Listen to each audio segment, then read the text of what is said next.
Yop les gens, c'est Aquaneo. Bonjour, je vous fais une petite vidéo là aujourd'hui pour vous faire patienter par rapport à mon projet. Donc le projet avance.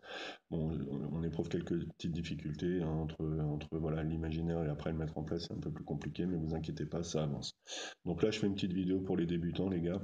Donc lorsqu'on achète son premier aquarium, donc voilà, je vais essayer de donner deux trois petits conseils sur l'achat et la mise en place de l'aquarium. Donc concernant l'achat, je conseille d'acheter du neuf et complet. Donc en fait, c'est vrai qu'en occasion, on peut faire de très bonnes affaires. Par contre, il y a deux, trois petites choses quand même à bien vérifier. C'est vrai que par exemple, un aquarium d'occasion qui est resté 6 mois ou un an sans eau dedans, vous allez avoir des problèmes de joints, les joints qui s'est dilaté ou rétracté, qui peuvent causer en fait des fuites par la suite, et ça ne se voit pas forcément tout de suite.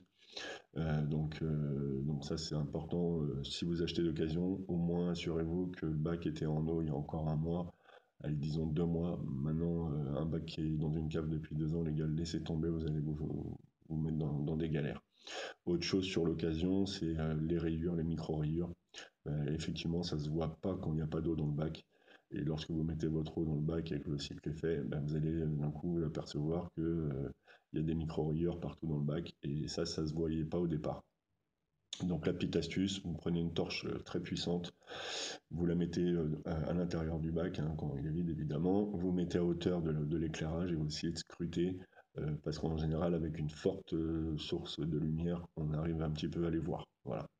Donc l'occasion, c'est un petit peu à double tranchant, donc faites attention, c'est vrai qu'on peut faire de très bonnes affaires, mais il faut prendre quand même quelques précautions. Donc concernant le neuf, bah, c'est vrai que je préconise plutôt pour un débutant un aquarium complet avec le filtre, l'éclairage, le chauffage, voilà, comme ça il vous manque rien. Comme en plus vous n'êtes pas sûr d'accrocher sur du moyen terme, bon bah, au moins vous pouvez revendre votre bac complet, voilà, ce sera toujours plus facile que vendre une cuve neuve et un filtre voilà, etc. Enfin, tout en pièces, si vous voulez.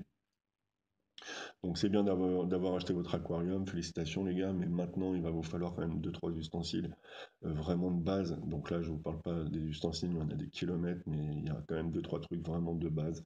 Va vous falloir un seau les gars, parce que quand vous allez vider votre eau, bah, il faut un seau dédié à ça. Il va vous falloir un siphon de nettoyage, donc c'est un petit système qui évite de siphonner à la bouche avec un tuyau. Donc c'est tout bête, il y a une petite pompe à main, vous mettez dans le bac, vous pressez deux trois fois sur la pompe et l'eau va sortir tout simplement. Ça vous permettra en plus de nettoyer un peu le fond de votre bac quand il y aura des sédiments une fois qu'il sera en route.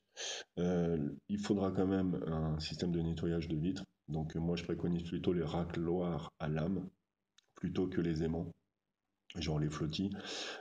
Pourquoi? Parce que les flottis, le problème c'est que si vous avez un grain de sable, les gars, qui se colle entre la vitre et l'aimant, les gars, vous êtes morts. Votre aquarium, il est raide. Donc vous allez vous coller des rayures de dingue. Donc laissez tomber, prenez ces petits systèmes à lame.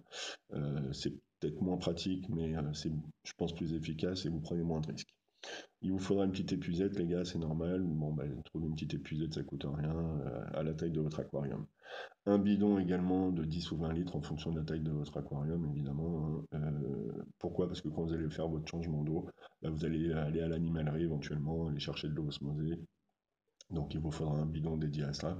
Donc petit bidon de 20 litres, ça coûte pas très cher.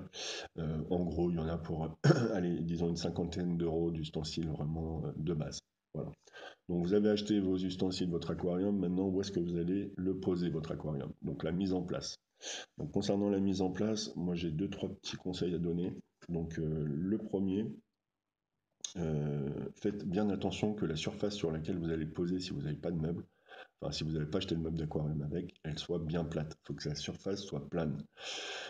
Pourquoi? Parce que sur un 100 litres, par exemple, vous avez des contraintes par rapport au poids de l'eau dans le bac. Vous avez des contraintes qui seront sur les joints. Et si votre bac il n'est pas droit, bah, en fait, c'est toujours les mêmes joints qui vont avoir les plus grosses contraintes. Et c'est vrai qu'à moyen ou long terme, ça peut causer des problèmes bah, justement de fuite, etc. Donc ça, c'est hyper important, les gars. Surface bien plate. La deuxième chose, évitez de mettre votre aquarium sur une source de froid ou de chaleur, genre coller à un radiateur ou sur une vitre, genre où l'hiver ça va cailler. Voilà, faites bien attention. D'ailleurs, pareil, source de froid, si par exemple vous posez sur de la pierre votre aquarium, mettez un isolant en dessous, donc soit les tapis pour aquarium, Sinon, carrément, prenez 1 cm ou 2 cm de polystyrène de la taille du bac et ça isolera parfaitement. Voilà. Euh, Autre chose, pensez à laisser un petit espace entre le fond du bac et le mur, hein, parce que vous allez forcément le positionner vers un mur normalement. Gardez un petit espace où là vous allez pouvoir planquer en fait votre nourriture, vos ustensiles. Il suffira de mettre un papier feutre noir sur la vitre du bac à l'arrière, hein, quand on le regarde en face. Comme ça vous permettra de planquer tout ça sans que ce soit vu par l'ensemble des gens qui sont là. Ça fait plus joli, quoi. Voilà.